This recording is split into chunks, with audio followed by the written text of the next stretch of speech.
ഇന്ന് നമ്മൾ ഡിസ്കസ് ചെയ്യാൻ പോകുന്നത് കുറച്ച് ഇംഗ്ലീഷ് ഫ്രേസസ് ആണ്.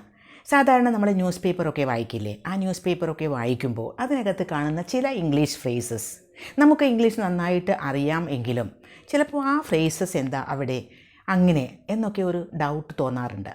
അത്തരക്കാർക്ക് വേണ്ടിയിട്ടാണ് ഇന്നത്തെ ലെസൺ. ഇംഗ്ലീഷ് ഫ്രേസസ്, അതായത് ന്യൂസ് പേപ്പറിൽ കാണുന്ന തരം English phrases.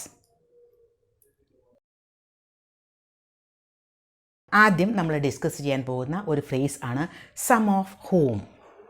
Some of whom എന്ന് പറഞ്ഞാൽ അതിൻ്റെ ഒരു മലയാളം ട്രാൻസ്ലേഷൻ പറയുക അല്ലെങ്കിൽ ഒരു മലയാളം മീനിങ് പറയുക എന്ന് പറഞ്ഞാൽ അത്ര എളുപ്പമല്ല.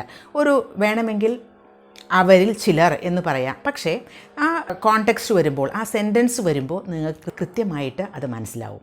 സം ഓഫ് ഹൂം, കുറേ ആളുകളുടെ കാര്യം പറയുന്നു, അവരിൽ ചിലർ എന്നാണ് അവിടെ മീനിങ് വരുന്നത്. Police arrested 20 boys, some of whom were under 18. Police 20 ബോയ്സിനെ അറസ്റ്റ് ചെയ്തു. അവരിൽ ചിലർ, ആ അറസ്റ്റ് ചെയ്തവരിൽ ചിലർ 18 ഇയേഴ്സിൽ താഴെ ഉള്ളവരായിരുന്നു എന്നാണ്. Police arrested 20 boys, some of whom were under 18. അപ്പോൾ സം ഓഫ് ഹൂം എന്ന് പറഞ്ഞാൽ ആ അറസ്റ്റ് ചെയ്യപ്പെട്ടവരിൽ ചിലർ എന്നാണ് അവിടെ meaning. There are 50 girls in that room, some of whom are students. ആ റൂമിൽ 50 ഗേൾസ് ഉണ്ട്. 50 പെൺകുട്ടികൾ, 50 പെൺകുട്ടികൾ ഉണ്ട്. അവരിൽ ചിലർ എന്താണ്? സ്റ്റുഡൻസ് ആണ്, വിദ്യാർത്ഥിനികളാണ്. അപ്പോൾ ആ റൂമിലുള്ള 50 ഗേൾസിൽ ചിലർ എന്നാണ് അവിടെ meaning. There are 50 girls in that room, some of whom are students. ആ റൂമിലുള്ള 50 ഗേൾസിൽ ചിലർ വിദ്യാർത്ഥിനികളാണ് എന്നാണ് മീനിങ്. സം ഓഫ് ഹൂം എന്നതിൻ്റെ മീനിങ് മനസ്സിലായില്ലേ? ഒരു സെൻറ്റൻസ് കൂടി. I saw some ladies yesterday, some of whom are my neighbours. ഇന്നലെ ഞാൻ കുറച്ച് ലേഡീസിനെ കണ്ടു, അവരിൽ ചിലർ എൻ്റെ നൈബേഴ്സാണ്. I saw some ladies yesterday, some of whom, അതായത് സം ഓഫ് ഹൂം എന്നവിടെ പറയുന്നത് ആ ലേഡീസിൽ ചിലർ എന്നാണ് meaning. Some of whom are my neighbours. I met some students, some of whom spoke English. ഞാൻ കുറച്ച് സ്റ്റുഡൻസിനെ മീറ്റ് ചെയ്തു, അവരിൽ ചിലർ ഇംഗ്ലീഷ് സംസാരിച്ചു. അപ്പോൾ സം ഓഫ് ഹൂം എന്നതിൻ്റെ ഉപയോഗം എന്താണ്? അത് ന്യൂസ് പേപ്പറിലൊക്കെ കാണുമ്പോൾ ഇനി സംശയം വേണ്ട, മനസ്സിലായല്ലോ. അടുത്തത് at the time of. At the time of എന്ന് പറഞ്ഞാൽ ആ സമയത്ത്. At the time of the accident എന്ന് പറഞ്ഞാൽ ആ ആക്സിഡൻറ്റ് സംഭവിക്കുന്ന സമയത്ത്. At the time of the incident, ആ സംഭവത്തിൻ്റെ സമയത്ത്. ഒരു കാര്യം സംഭവിച്ചിട്ടുണ്ട്, ആ സമയത്ത്, അത് സംഭവിക്കുന്ന സമയത്ത്. At the time of the meeting എന്ന് പറഞ്ഞാൽ ആ മീറ്റിംഗ് നടക്കുന്ന സമയത്ത്. A knife was used at the time of the crime. ആ ക്രൈം നടക്കുന്ന സമയത്ത് ഒരു നൈഫ്, ഒരു കത്തി ഉപയോഗിച്ചിരുന്നു. A knife was used at the time of the crime. At the time of that incident I was present there. At the time of that incident, ആ ഇൻസിഡൻറ്റിൻ്റെ, ആ ഒരു സംഭവത്തിൻ്റെ സമയത്ത്. ഐ വാസ് പ്രസൻറ്റ് ദർ, ഞാനവിടെ ഉണ്ടായിരുന്നു, ഞാനവിടെ പ്രസൻ്റ് ആയിരുന്നു, ഞാനവിടെ, എൻ്റെ ആ സാന്നിധ്യം, എൻ്റെ പ്രസൻസ് അവിടെ ഉണ്ടായിരുന്നു എന്നർത്ഥം. At the time of that meeting I was not present there. മീറ്റിങ്ങിൻ്റെ സമയത്ത് ഞാനവിടെ പ്രസൻ്റ് ആയിരുന്നില്ല എന്നർത്ഥം. At the time of that meeting I was not present there. During which. During which, ഇത് നമ്മൾ ന്യൂസ് പേപ്പറിൽ കാണാറുള്ളതാണ്.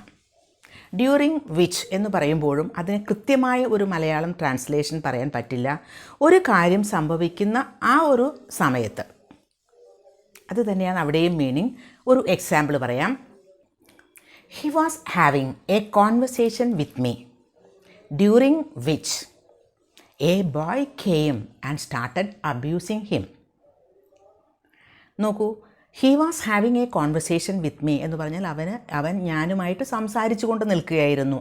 ആ സമയത്ത്, ഡ്യൂറിങ് വിച്ച്, ആ സംസാരിച്ചു കൊണ്ട് നിൽക്കുന്ന ആ ഒരു സമയത്ത്. During which a boy came and started abusing him. ഒരു ബോയ് അവിടെ വന്നു, ഞാൻ സംസാരിച്ചു കൊണ്ടിരിക്കുന്ന അദ്ദേഹത്തെ അബ്യൂസ് ചെയ്യാൻ തുടങ്ങി, അദ്ദേഹത്തെ അധിക്ഷേപിക്കാൻ തുടങ്ങി. He was having a conversation with me during which.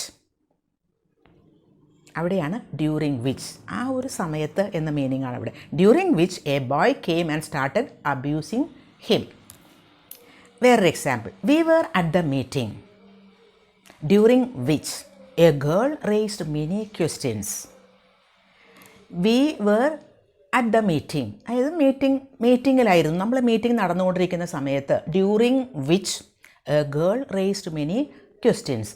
ആ ഒരു സമയത്ത്, ആ മീറ്റിംഗ് നടന്നുകൊണ്ടിരിക്കുന്ന ആ ഒരു സമയത്ത്, അതാണ് during which a girl raised many questions. ആ മീറ്റിങ്ങിൻ്റെ സമയത്ത് ഒരു ഗേൾ ഒരുപാട് ക്വസ്റ്റ്യൻസ് ചോദിച്ചു എന്നാണ്.